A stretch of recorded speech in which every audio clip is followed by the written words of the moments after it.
14 Adderall. Hello guys, so today we will talk about 6 wiring connection using 3 relay. So as you can see, we have 3 relay, 1, 2, 3 relay. So 1 relay for blinking backup light, 1 relay for brake light, and 1 relay for headlight switch. So in headlight switch, all the wiring connection connected to the headlight switch are the park light, tail light, plate light, and headlight. Drank 72 Red Bulls and finished my intro the day of the release. I chase bad bitches, accolades, got will, son, no castaway. I'm twice as good, get half the praise. Throw a sniper up and I blast away. Connect the ammeter to B of ignition switch. ECC connected to line 1 of fuse. So we will connect first the blinking backup light. So connect the fuse to 86 and 30 of power relay, 85 body ground, 87 connected to X of flasher relay, then L connected to backup switch. So as you can see, we have the buzzer in our wiring connection, but in the actual wiring connection, we don't have any buzzer. So connecting a buzzer is optional. So since we have already the buzzer, we will connect the buzzer. Connect the backup switch to buzzer and connect body ground. So the backup switch connected to buzzer is also connected to the backup light. So we are done in backup light. So let's proceed to brake light. We will use another fuse for brake light. So fuse connected to 86 and 30 of power relay, 85 body ground, 87 connected to brake pedal switch, and then brake pedal switch connected to brake light. We are done in brake light. Next, the headlight switch. So another fuse for headlight switch. So fuse connected to 8630 of power relay, 85 body ground, 87 connected to B of headlight switch. So D of headlight switch connected to plate light, the front and the rear, and also connected to the tail light. Next, connect H of headlight switch to B of dimmer switch. Then connect park light. Connect P of headlight switch to park light.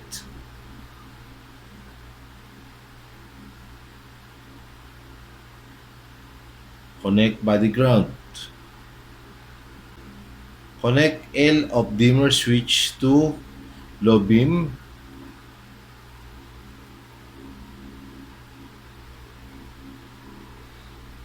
Connect H of dimmer switch to high beam.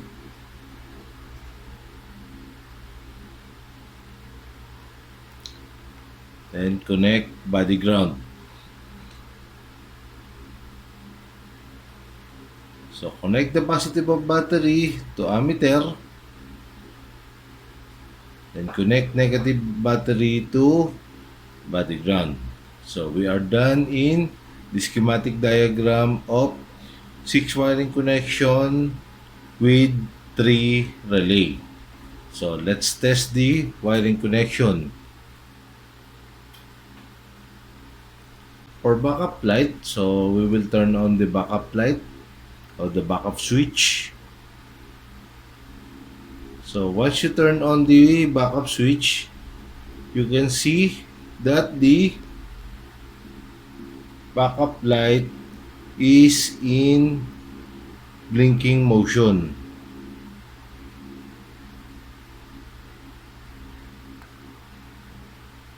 Okay, next, we will turn on the brake pedal. So once the brake pedal press, the brake light will open.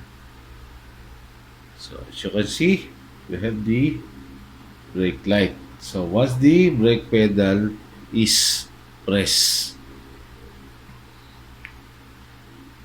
Next, for headlight switch, so first travel. So in first travel, you can see that the park light, plate light, and tail light are open. These are the lights open in first travel. Then, if you select the second travel, so you will notice that the low beam will open and the park light will close, while the plate light and tail light remains open. So it means in first travel, the park light, tail light, and plate light are open.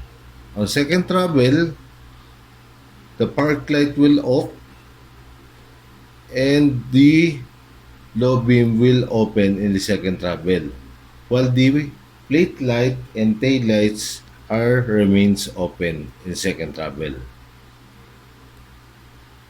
If you select the dimmer switch, so once you push the dimmer switch, open the high beam. So this is the high beam. Shots at base and knock you like cold cocks. I'm number one. Big Mac in my flow, the ice in my wrist lacking. I've been having, they been slacking, they been doubting. I've been bout it, my mojo back raps don't remember. Gotta be. So we will using 3 power relay for our wiring connection. So 1 relay for backup light, 1 relay for brake light, and 1 relay for park light, tail light, brake light, and headlight. So let's proceed. Ammeter connected to B of ignition switch.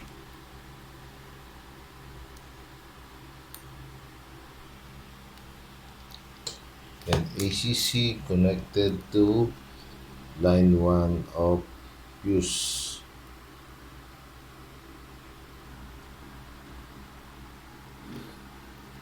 So 86 and 30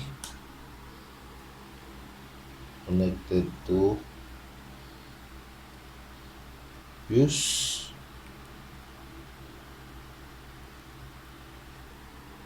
85 will reserve for body ground later. So 87 connected to X of flash relay.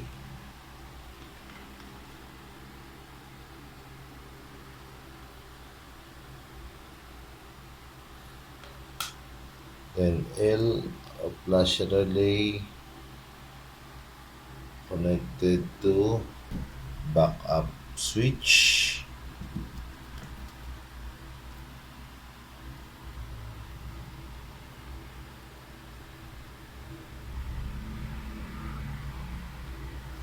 and backup switch connected to backup light.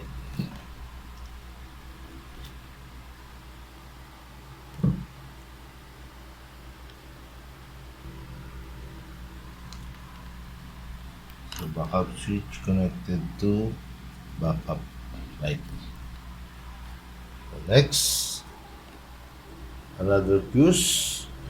So 86 and 30 connected to fuse.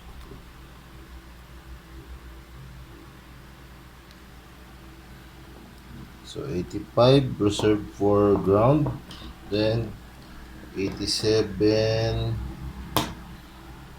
connected to brake switch.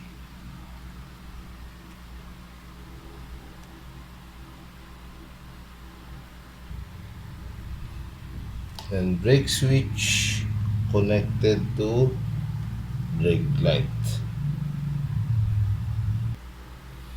So this is the brake light connection. So we will connect the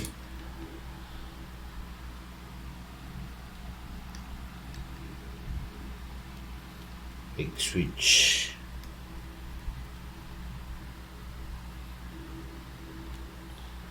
Okay, next fuse.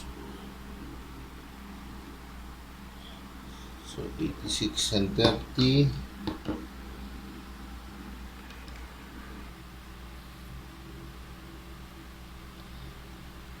connected to fuse.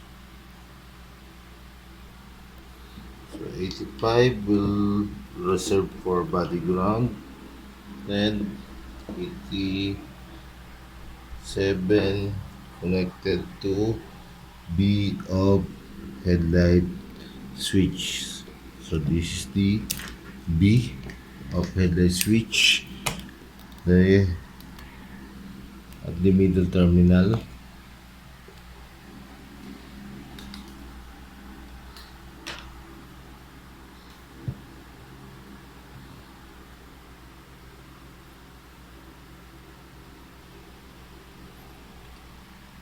Next, this is the D, the side D of headlight switch connected to brake light.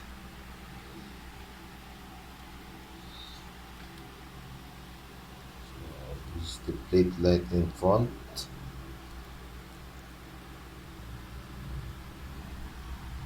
Next, brake light at the rear part of the vehicle. So connected to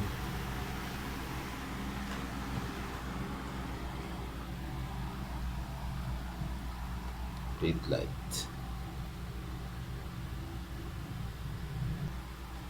So, and we also include the wiring connection of tail light. So this is the tail light, and the other one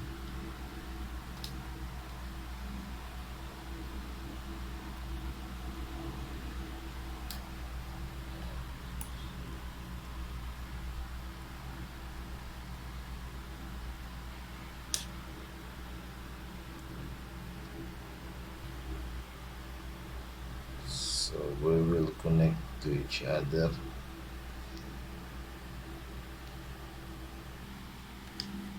Then is the H. So H connected to B of dimmer switch. So this is the dimmer switch, the middle terminal.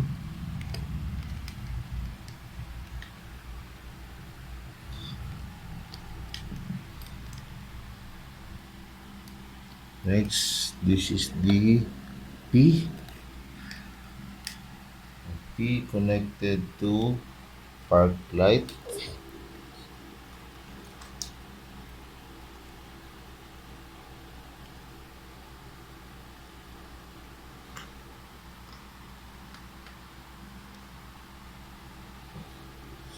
is the wire for park light.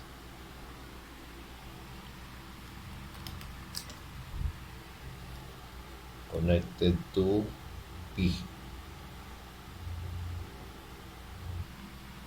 So next, low beam. So in dimmer switch, the lower portion, so this is the lower portion of the terminal serve as the high beam, and the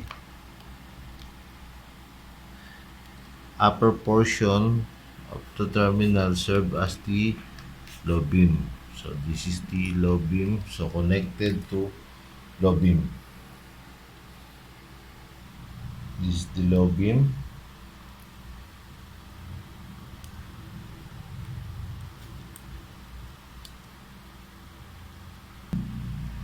So low beam connected to L of dimmer switch. Next, high beam. So connected to high. So this is the high beam. So connected to H of dimmer switch.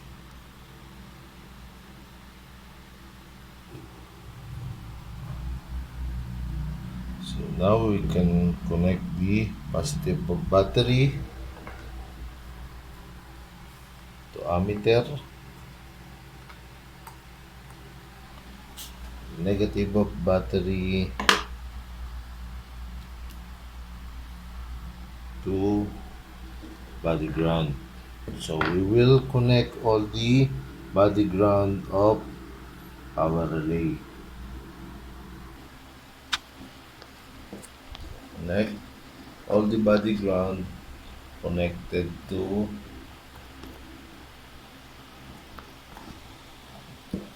body ground.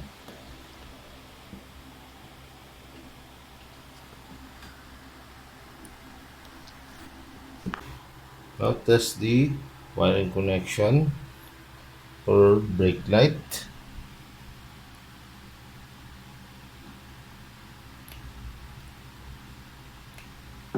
For backup light,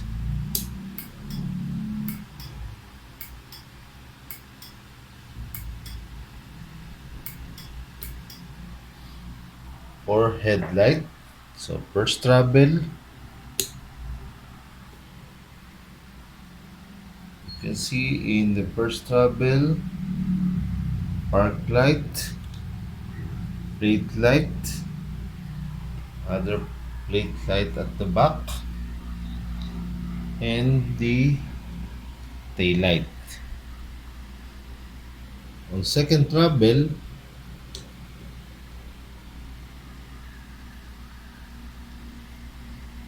tail light, plate light, park light will off, plate light open, low beam open. Then select the dimmer switch. So this is the high beam.